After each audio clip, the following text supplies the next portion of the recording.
Hello people, welcome back to my channel. ఈరోజు వీడియోలో పచ్చి బఠానీతో మంచి మసాలా పూరి అయితే చూపిస్తున్నాను. ఈ సీజన్లో పచ్చి బఠానీ బాగా దొరుకుతుంది కదా, ఇలా ఒకసారి అయితే ట్రై చేయండి. ఇది సేమ్ మనం కచోరీ తింటాం కదా, అలానే టేస్ట్ ఉంది. అయితే మసాలా పూరిని చేసుకొని తినండి, మీరే మళ్ళీ మళ్ళీ చేసుకొని తింటారు. మీరు కనుక నా ఛానల్ ఇంకా సబ్స్క్రైబ్ చేసుకోకపోతే సబ్స్క్రైబ్ చేయండి అని లైక్ చేయండి. ఇంకా ప్రాసెస్లో పోతే ముందైతే బఠానీ ఒక కప్ తీసుకొని క్లీన్ చేసుకొని మిక్సీ గిన్నెలో అయితే వేసుకోవాలి. తర్వాత 2 పచ్చిమిర్చిలు, కొత్తిమీర, హాఫ్ ఇంచ్ అల్లం అనేది వేసుకోండి. ఇది వీడియోలో అయితే స్కిప్ అయింది. సో తర్వాత వాటర్ అనేది కొద్దిగా పోసుకొని అయితే మెత్తగా మిక్సీ పట్టుకోవాలి. ఇక్కడ బరకగా అనేది ఉండకూడదు. తర్వాత మిక్సీ గిన్నెల నుంచి తీసేసి ఒక ప్లేట్లో అయితే వేసుకోవాలి. తర్వాత ఇక్కడ 2 టేబుల్ స్పూన్ల బొంబాయి రవ్వ అయితే వేసుకుంటున్నాను. బొంబాయి రవ్వ అనేది క్రిస్పీనెస్ కోసం. తర్వాత కారం హాఫ్ టేబుల్ స్పూను. కారం అనేది మనం పచ్చిమిర్చి వేసాం కదా, చూసి అనేది వేసుకోండి. తర్వాత రుచికి సరిపడా సాల్ట్, ధనియాల పొడి హాఫ్ టేబుల్ స్పూను, పసుపు హాఫ్ టేబుల్ స్పూను, జీరా powder half tablespoon, garam masala half table spoon.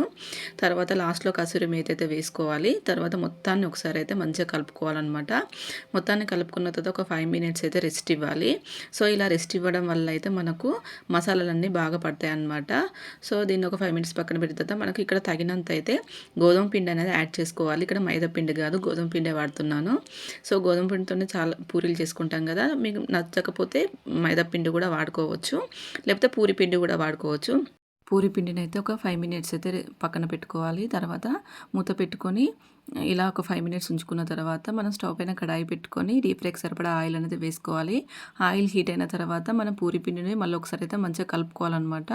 ఇలా కలుపుకోవడం వల్ల మనకి ఇంకా కొంచెం సాఫ్ట్గా వస్తుంది. తర్వాత చిన్న పిండి ముద్దను తీసుకొని అయితే మనం పూరి చేసుకోవాలన్నమాట. సో ఇక్కడ పూరి అనేది ఆయిల్తో చేస్తున్నాను. పిండితో చేసామనుకోండి, మళ్ళీ ఆయిల్లో కాల్చేటప్పుడు మనకు పైన ఉన్న పూరికి అంటుకున్న పిండి మొత్తం అందులో వచ్చేసి బ్లాక్ కలర్ అవుతుంది అన్నమాట ఆయిల్. ఇలా ఆయిల్తో చేసుకున్నాం అనుకోండి, ఈజీగా వచ్చేస్తుంది. అలాగే మనం పూరిని అనేది మాత్రం బాగా పలచగా ఒత్తద్దు, కొంచెం మందంగా తాల్చుకోవాలి. ఇలా తాల్చుకోవడం వల్ల పూరి అనేది పర్ఫెక్ట్గా ఫ్లఫీగా పొంగుతుంది. సో ఇక్కడ మనము ఒక పూరిని అయితే వేసి చూపించాను కదా, బాగా పలచగా తాల్చుకున్నాను. సో ఇక్కడ మనకు పూరి అనేది సరిగ్గా పొంగలేదు. సో ఇంకొకటి మళ్ళీ వేసి చూపిస్తాను చూడండి. ఇక్కడ రెండో పూరి చూపిస్తున్నాను కదా, సో అది పర్ఫెక్ట్గా పొంగిందనమాట. సో చూడండి, అందుకే కొద్దిగా మందంగానే తాల్చుకోవాలి. మీకు పూరీలు అనేది ఆయిల్లో ఫ్రై చేసుకోవడం ఇష్టం లేకపోతే ఈ పిండితోనే చపాతీ కానీ పుల్కాలు కానీ చేసుకోవచ్చు. కాకపోతే పూరీలు ఏంటంటే సేమ్ కచోరీ టైప్ ఉన్నాయన్నమాట, ఎందుకంటే మనం మసాలాలు వేసాం కదా, చాలా బాగున్నాయి. మీకు ఇక్కడ ఒక పూరీని అయితే తుంచి చూపిస్తున్నాను. సో చూడండి ఎంత పర్ఫెక్ట్గా పొంగి లోపల వరకు ఎలా కుక్ అయిందో. మీకు కనుక నచ్చితే ఖచ్చితంగా కమెంట్ సెక్షన్లో కమెంట్ చేయండి. అలాగే మీకు ఏమన్నా ఇంగ్రీడియంట్స్ అయితే అర్థం కాకపోతే డిస్క్రిప్షన్ బాక్స్లో అయితే మెన్షన్ చేస్తాను.